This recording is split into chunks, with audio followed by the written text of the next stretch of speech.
नमस्कार आदाब दोस्तों। तो चलिए आज फिर हम आप लोगों के लिए लाए हैं देश और दुनिया की तमाम ताज़ा बड़ी खबरें, ब्रेकिंग न्यूज हेडलाइंस, एक एक करके तमाम बड़ी खबरें आपके सामने रखेंगे। सबसे पहली और बड़ी खबर में आपको बताएंगे दोस्तों कि महाराष्ट्र के अंदर एक बहुत बड़ा सियासी उलटफेर हो गया है। खबर ये सामने आ रही है कि एकनाथ शिंदे गुट में भारी फूट पड़ गई है। 20 से ज़्यादा विधायकों का एक गुट एकनाथ शिंदे से बागी हो गया है। कैसे आगे इसकी जानकारी मैं आपको दूंगा, साथ ही साथ अगली बड़ी खबर में आपको बताएंगे दोस्तों कि कोर्ट से राहुल गांधी को मिली बहुत बड़ी राहत। दरअसल मानहानि के एक मामले पर सुप्रीम कोर्ट ने राहुल गांधी को लेकर एक बड़ा फैसला दिया है, जिसमें राहुल गांधी के लिए अच्छी खबर है। आगे इसकी भी जानकारी देंगे। साथ ही साथ अगली बड़ी खबर में आपको बताएंगे दोस्तों कि सैफ अली खान को अस्पताल पहुंचाने वाले ड्राइवर को अब इनाम दिया गया है और यहां पर उसको जो है सम्मानित भी किया गया है। किस तरीके से कितना इनाम जो है सैफ अली खान को बचाने वाले ऑटो ड्राइवर को दिया गया, इसके बारे में भी जानकारी आपको देंगे। साथ ही साथ अगली बड़ी खबर में आपको बताएंगे दोस्तों कि अमेरिका के नए राष्ट्रपति बने डोनाल्ड ट्रंप, और वो राष्ट्रपति बनते ही यहां पर उन्होंने कई बड़े ऐलान कर दिए हैं, जिससे कई देशों में चल रही जंग अब रुक सकती है।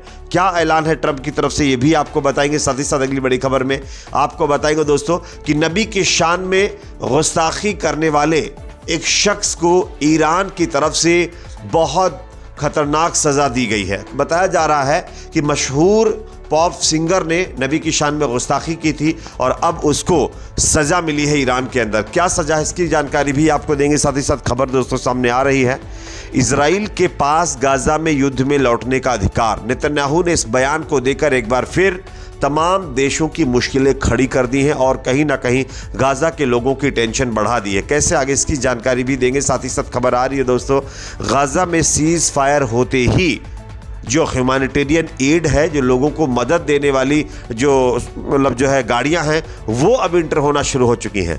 मात्र एक दिन में दोस्तों गाजा पट्टी के अंदर सैकड़ों गाड़ियां जो है अंदर इंटर हुई हैं। इसको लेकर एक रिपोर्ट भी सामने आ रही है, जो आगे हम आपको दिखाएंगे। उससे पहले छोटी सी रिक्वेस्ट करेंगे, वीडियो पसंद आए तो लाइक जरूर करिए, चैनल पर नए हैं तो सब्सक्राइब करने के बाद बेल आइकन को प्रेस करना ना भूले। बात करेंगे पहली और बड़ी खबर की। महाराष्ट्र की राजनीतिक स्थिति पर फिर से चर्चा शुरू हो चुकी है। खबर यह सामने आ रही कि महाराष्ट्र के अंदर एक और सियासी उलटफेर देखने को मिल रहा है। शिवसेना यूबीटी के सांसद संजय राउत ने उप मुख्यमंत्री एकनाथ शिंदे पर बड़े आरोप लगाते हुए उनके नेतृत्व पर सवाल उठाया है।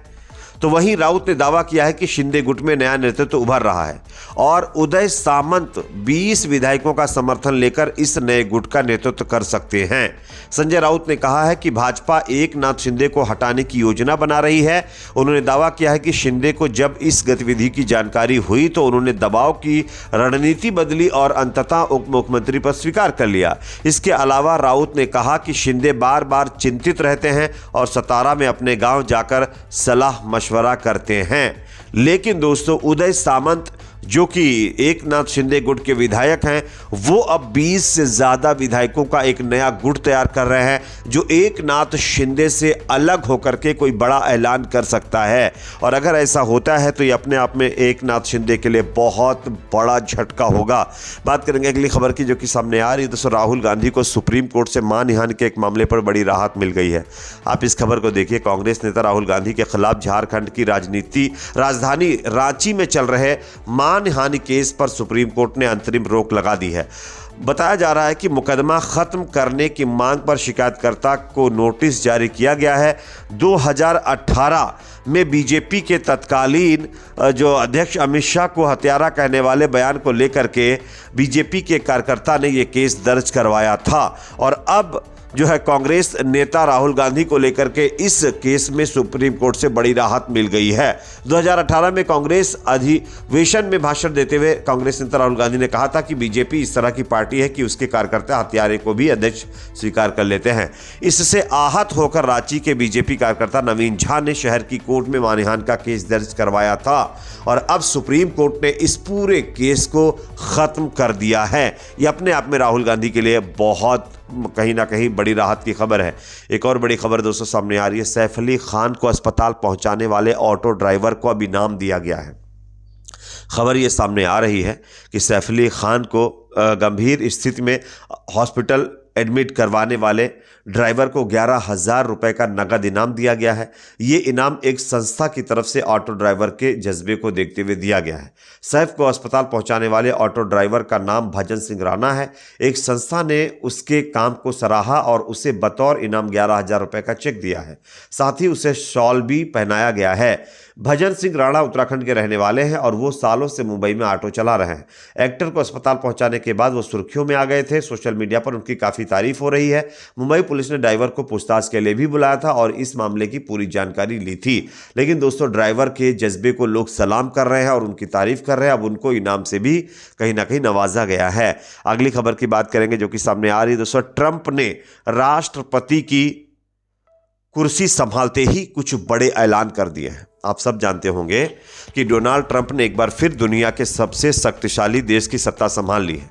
उन्होंने सोमवार को अमेरिका के 47वें राष्ट्रपति के तौर पर शपथ ली। शपथ ग्रहण के बाद तोपों की सलामी उनको दी गई है। जेडी वेंस ने उपराष्ट्रपति पद की शपथ ली है। शपथ लेने के बाद ट्रंप ने कहा है कि अमेरिका का स्वर्णिम युग शुरू हो गया है। भारत के प्रधानमंत्री नरेंद्र मोदी ने भी ट्रंप को बधाई दी है। 20 जनवरी को बताया मुक्ति दिवस। इसी के साथ साथ बताया जा रहा है कि ट्रंप ने कई और बड़े ऐलान कर दिए हैं और इस ऐलान में कहीं ना कहीं कई चीज़ें शामिल हैं। ट्रंप ने कहा है कि पहले दिन ही कई कार्यकारी आदेश दूंगा। हमारी नीति अमेरिका फर्स्ट की होगी। बदलाव की आज से शुरुआत होगी। दुनिया अमेरिका का इस्तेमाल नहीं कर सकेगी। अमेरिका सबसे शक्तिशाली, सबसे सम्मानित राष्ट्र के रूप में अपना उचित स्थान पुनः प्राप्त करेगा। उन्होंने भ्रष्टाचार, महंगाई खत्म करने का भी वादा किया है। साथ ही साथ डोनाल्ड ट्रंप की तरफ से यह भी कहा गया है कि मैक्सिको सीमा पर आपातकाल उनकी तरफ से लगाया गया है। साथ ही साथ अब दूसरे देशों में जो जंगें चल रही हैं उसमें अमेरिका की सेनाएं हिस्सा नहीं लेंगी। दूसरे देशों की जंग में यूएस सेना अब शामिल नहीं होंगी। इसी के साथ साथ अगर कोई ड्रग तस्करी करता है तो वो सीधे आतंकवादी अमेरिका में अब घोषित किया जाएगा। ये तमाम ऐलान ट्रंप की तरफ से किए गए। अब इसको कितना इंप्लीमेंट किया जाता है देखने वाली बात है। एक और बड़ी खबर दोस्तों सामने आ रही है। ईरान से जहां पर नबी की शान में गुस्ताखी करने वाले पॉप सिंगर को मौत की सजा सुनाई गई है। ईरान में इस निंदा के आरोप में दुनिया भर में मशहूर पॉप सिंगर आमिर ततालू को मौत की सजा सुनाई गई है। आमिर ततालू पर पैगंबर का अपमान करने का आरोप लगा था, जिसे ईरान सुप्रीम कोर्ट ने सही पाया और उन्हें दोषी करार दिया है। दरअसल सुप्रीम कोर्ट ने इस निंदा सहित अन्य अपराधों के लिए ततालू को पहले 5 साल की सजा सुनाई थी, लेकिन इस सजा पर अभियोजक की आपत्ति को कोर्ट ने स्वीकार कर लिया। अब उन्हें मौत की सजा सुना दी गई है। ये अपने आप में एक बहुत बड़ी खबर है। बात करेंगे अगली खबर की जो कि सामने आ रही है। दोस्तों, गाजा के अंदर सीज फायर के बीच नेतन्याहू का एक बयान अब गाजा के लोगों की टेंशन बढ़ा देने वाला है। इजराइल के प्रधानमंत्री बेंजामिन नेतन्याहू ने शनिवार को कहा कि अगर हमें युद्ध में लौटना पड़ा तो हम नए तरीकों और बड़ी ताकत से ऐसा करेंगे। उन्होंने कहा कि इजराइल के पास गाजा युद्ध में लौटने का अधिकार बरकरार है, यानी कि गाजा में फिर से कहीं ना कहीं इशारा नेतन्याहू का है कि वो जंग में कूद सकते हैं और दोबारा जो है गाजा पर हमला कर सकते हैं। इससे लोगों की चिंताएं बढ़ गई। अब देखना ये होगा कि आगे क्या होता है। बात करेंगे अगली खबर की जो कि सामने आ रही है। दोस्तों, गाजा के अंदर 471 दिन कैद में रहने के बाद रिहा किए गए तमाम लोगों के चेहरों पर खुशी देखने को मिल रही है। तो वहीं गाजा के लोगों के लिए मानवीय सहायता भी गाजा में लगातार पहुंच रही है। एक दिन में 600 से ज़्यादा ट्रक गाजा में प्रवेश कर गए हैं और ह्यूमैनिटेरियन एड लेकर के गाजा के लोगों की मदद के लिए पहुंच गए हैं। यह अपने आप में पहले दिन का सबसे बड़ा रिकॉर्ड यहां पर बना है। इस पर आपकी अपनी राय कमेंट सेक्शन में जरूर रखिए। वीडियो पसंद आए तो लाइक करिए, शेयर करिए। चैनल पर नए तो सब्सक्राइब जरूर करें।